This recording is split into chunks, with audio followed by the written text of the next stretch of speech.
Okay, welcome to the deep dive. Good to be talking about this today. So we're looking at a really unexpected situation unfolding in Brazil. It's quite the irony, actually. You've got Lula, right, long seen as this big champion of education. Right, that was definitely the image. And now his own supporters are out protesting against him. Why? Because of really significant cuts to federal university budgets. Yeah, it's striking how quickly things seem to have turned. I mean, these are people who were, really committed. They helped bring him back to power. Absolute. And now they're the ones feeling the pinch from these budget decisions. Decisions that, frankly, seem to go against what a lot of them expected. Exactly. And we've got some really compelling source material to dig into here. There are video clips. You can feel the emotion in the protests. Very raw. We also hear from a university administrator, someone right in the middle of the financial mess. And, of course, news reports just laying out the stark conditions. Yeah, the picture they paint is concerning. So our mission today, really, is to unpack this. What's actually driving these cuts? What are the different angles here? And I guess, how do we square this with that long-standing narrative about Lula and education? Okay, let's get into it. Well, one of the most telling things in the sources is just that contrast, the initial excitement versus the disillusionment now. Right. We see it really clearly with that female supporter in the clips. Yeah, the one doing the Fez OL, making the L sign for Lula, full of energy. That's the one. Very energetic. Let's just remember what she was saying back then. The passion was, wow. Palpable. She was even, maybe joking, maybe not, talking about a northeastern dictatorship against anyone criticizing Lula. That's intense loyalty. It really is. And you see that kind of intensity in very polarized situations. And that's what makes it so interesting, that dynamic, when those same supporters start to feel, let down. Exactly. The shift from that, fierce declaration to then seeing her protesting later on, it's quite a turnaround. It really is. And here's where, for me, it gets really fascinating. Because the commentary around this shift, it suggests it's maybe not just her changing her mind. What do you mean? Well, there's this idea floating around in the sources that for some people, politics is just this constant struggle. They back a left-wing government, it does something that hurts them. And they protest again? Right. The cycle just continues. It's almost like there's this built-in expectation of conflict, no matter who's actually in charge. That's a really interesting perspective. It makes you ask questions about, political identity. Is the activism always about fighting against something, even if something is coming from your own side? It's definitely something to keep in mind as we look at the actual cuts. And the specifics, yeah, they are worrying. We have the dean of the Federal University of Rio Grande do Sul, UFRGS. Right. And she describes it as a, quote, tragedy in 2 stages. Okay, 2 stages. What does that mean? Well, the first stage, she explains, was a straightforward cut. 8.5 million rears just slashed from the UFRGS budget by Congress. That was back in March. 8.5 million? That sounds like a pretty big hit for their yearly funds. Oh, absolutely. Significant. But then stage 2 kicks in, and this almost seems designed to cause problems. How so? The Treasury decides, okay, we'll release the rest of the funds, but in these 3 tiny installments spread out over the whole year. Tiny installments. Yeah, with the very last bit not arriving until, wait for it, the end of December. December, wow. Okay, that creates huge instability, right? Massive. How can you plan anything long term? You're constantly uncertain. Will the money arrive? When? It forces them into this state of permanent financial anxiety. Just covering basics becomes a challenge. And the dean, she also mentioned something else, didn't she? Something about the stock market. Yes, that was a sharp observation. She pointed out, the stock market's doing well, rising. While education funding gets cut. Exactly. It's subtle, but it definitely hints at, where the government's priorities might actually be focused, maybe benefiting some more than others.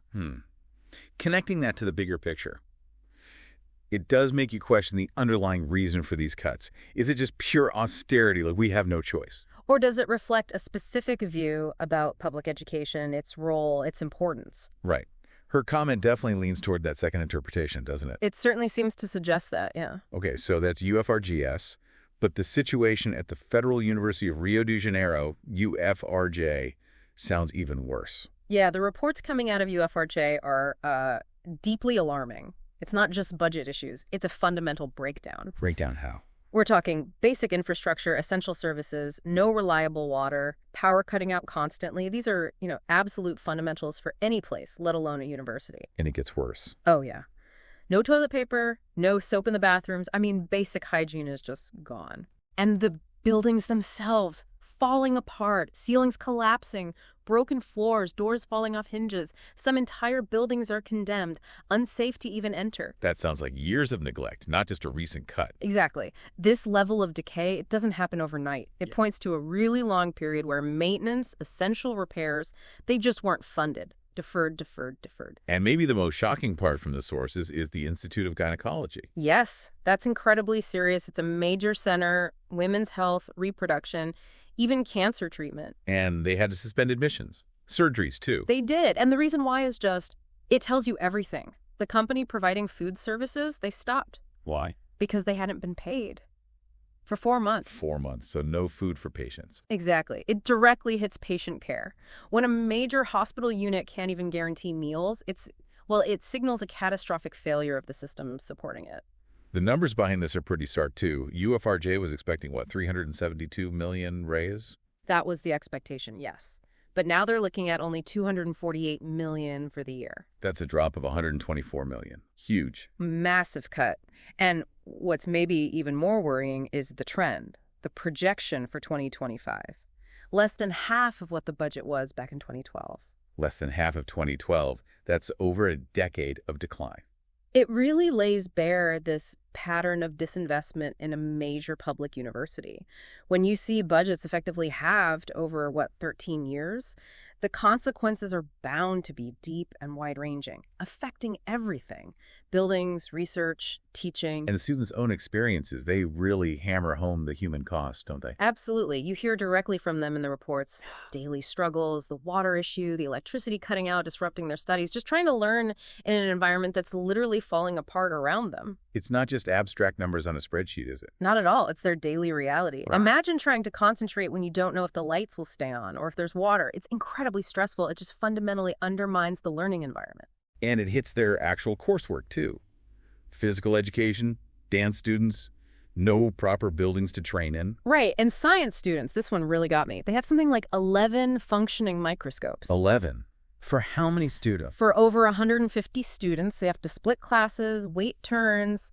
It severely limits their practical learning. How can you learn science properly like that? Hands-on experience is crucial. Microscopes, lab equipment. Exactly. It's fundamental. When access is that limited, you're just not getting the same quality of education. It compromises everything. And then there are just the, almost absurd details, like students using buckets to catch water from leaks. Buckets. Because there's no money for basic maintenance. It paints such a bleak picture, a university literally having to use buckets. It really highlights how far things have deteriorated. A stark contrast to the idea of a thriving academic institution. Okay, let's circle back to that first video we talked about and the main argument being made there. The speaker's pretty direct. They say these problems, they're a direct result of electing a left-wing government.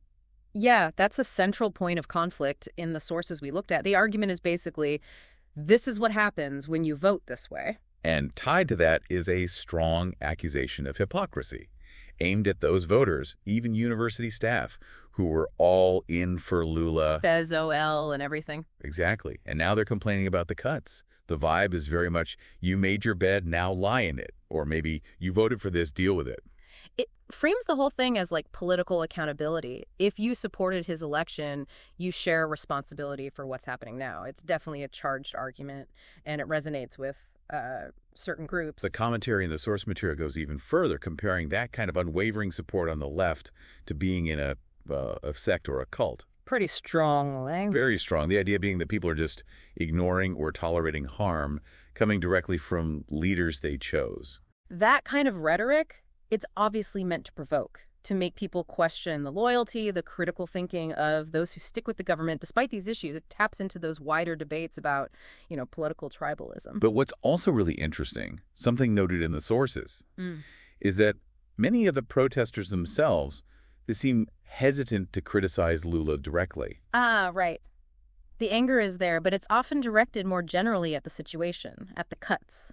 not necessarily pointed right at the president himself. Yeah, and that reluctance, it's a complex thing. Why avoid criticizing the leader even when you're feeling the negative effects of their policies? Could be many reasons, I suppose. Yeah. Lingering loyalty, hope things will improve, wanting to keep solidarity within the group. All plausible. It definitely raises interesting questions about the psychology behind political allegiance, doesn't it? So just to kind of wrap things up, the main points are significant funding cuts hitting federal universities under Lula. Big cuts, yeah. Leading to really severe problems, especially clear at UFRJ, basic services failing, buildings crumbling. A grim picture, really. And the core irony is that some of the people protesting loudest now are the same ones who were, incredibly enthusiastic supporters not so long ago. Precisely. That contrast is stark.